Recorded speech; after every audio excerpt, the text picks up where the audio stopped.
Oi gente, tudo bem com vocês? Tô vindo aqui pra gente conversar um pouquinho a respeito de um tema que tem estado muito presente nos meus pensamentos ultimamente. Na verdade é um tema que sempre esteve muito presente nos meus pensamentos, mas ultimamente está ainda mais por conta de toda a situação que nós estamos vivendo, por conta da pandemia, da quarentena. Do que eu tô falando? Eu tô falando do nosso desejo de controle, né? O quanto que nós sofremos quando nós nos damos conta que não temos controle de tudo. E isso é um fato, os controles são imperfeitos, a gente não tem controle de tudo. A gente pode tentar dar uma direção para a nossa vida, a gente pode estabelecer metas, planos, e é importante que a gente faça, né? Porque a gente vai tentando dar uma direção em busca do nosso desejo. É o que nos cabe, é a parte que nos cabe, né? Planejar e agir em busca daquilo que a gente quer.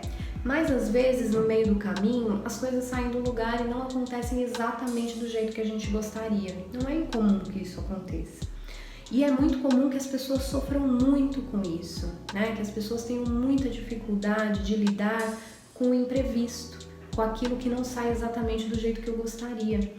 Então é muito importante que a gente reflita um pouco a respeito disso, porque esse desejo exacerbado, exagerado de ter controle do que vem pela frente, traz alguns danos para a nossa vida, né? Faz com que a gente se torne inflexível, faz com que a gente se torne rígido demais, com que a gente sofra de crises de ansiedade, faz com que a gente tenha dificuldade na tomada de decisão. Por quê? Porque tomar decisão é ter que encarar o que vem depois, né? Porque a gente nunca tem garantia. Então, por exemplo, eu tô num relacionamento, vou dar um exemplo aqui que muito comumente chega no consultório. Eu tô num relacionamento que eu não tô bem, não tá me fazendo bem, eu penso em terminar, mas eu tenho medo de terminar e de me arrepender. E aí eu fico naquela relação sofrendo, porque eu tenho muito medo da minha decisão ser errada. Então eu fico esperando que o outro tome uma decisão por mim, né? Porque se ele tomar e se arrepender, aí já não é mais comigo, né? Aí é um problema dele. Agora, para eu tomar essa decisão, como que eu vou lidar se eu me arrependo depois? E a gente, ou seja, esse é um exemplo com o qual eu me deparo muitas vezes lá no consultório, faz com que as pessoas se mantenham em situações doloridas por medo de saírem dessas situações e se depararem com outras maiores, né? Então, o medo de tomar decisão vem desse lugar, do nosso desejo de saber para onde a nossa decisão vai nos levar. E a gente não sabe, né? Assim, pode ser, vamos voltar para esse exemplo, pode ser que eu termine a relação e me arrependa. Tudo bem, se eu me arrepender, eu vou lidar com isso, vai me trazer aprendizado, eu vou poder entender por que eu me arrependi, por que eu terminei aquela relação. Mas também pode ser que eu não me arrependa, pode ser que eu abra espaço, que eu abra caminho para que outras pessoas entrem na minha vida, para que outras coisas aconteçam na minha vida, né? Enfim, os controles são imperfeitos e é muito importante que a gente possa compreender isso, né?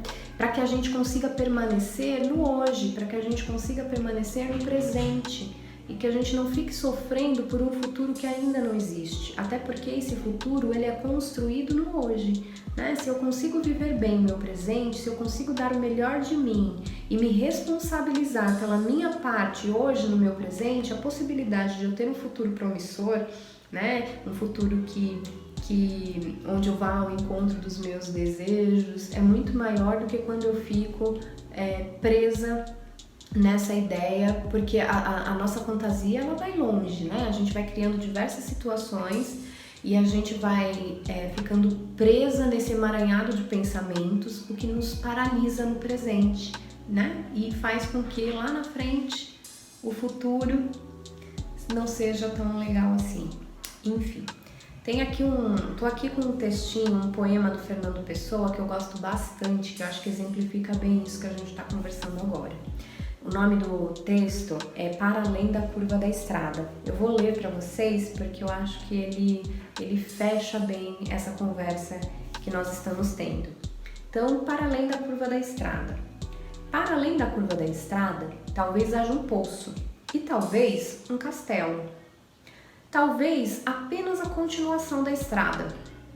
Não sei nem pergunto. Enquanto vou na estrada antes da curva, só olho para a estrada antes da curva, porque não posso ver senão a estrada antes da curva. De nada me serviria estar olhando para o outro lado e para aquilo que não vejo. Importemo-nos apenas com o lugar onde estamos. Há beleza bastante em estar aqui e não noutra parte qualquer. Se há alguém para além da curva da estrada, esses que se preocupem com o que há para além da curva da estrada. Essa é que é a estrada para eles. Se nós tivermos que chegar lá, quando lá chegarmos, saberemos. Por ora, só sabemos que lá não estamos. Aqui há só a estrada antes da curva, e antes da curva há a estrada sem curva nenhuma. Enfim, eu acho muito bonito, porque é exatamente isso. A única coisa que nós temos é o hoje, é o agora, né? O que vem depois, a gente não sabe muito bem. A gente imagina, a gente idealiza, a gente projeta, né? E aí é nessa projeção que a gente vai construindo um caminho para chegar lá. Mas como vai ser quando a gente chegar lá, a gente só vai saber quando a gente chegar lá. E é isso que eu queria deixar aqui de reflexão para vocês. Que a gente possa lidar com tudo isso que nós estamos vivendo agora, reconhecendo o problema, né? Reconhecendo que sim, estamos vivendo uma fase que precisa do nosso envolvimento e que a gente consiga estar suficientemente no presente, né? Que a gente consiga estar aqui para que a gente possa não ficar paralisado, mas para que a gente possa agir dentro do possível, para que a gente possa agir dentro daquilo que nos cabe para que isso se resolva lá na frente, né? Para que daqui a pouco as coisas voltem, não exatamente para o mesmo lugar, porque as coisas nunca voltam exatamente para o mesmo lugar, né? Mas que elas voltem de uma forma tal que a gente possa lidar com elas, né? E a gente vai poder lidar. Então é isso, que a gente possa estar aqui para que o amanhã seja melhor. Um beijo!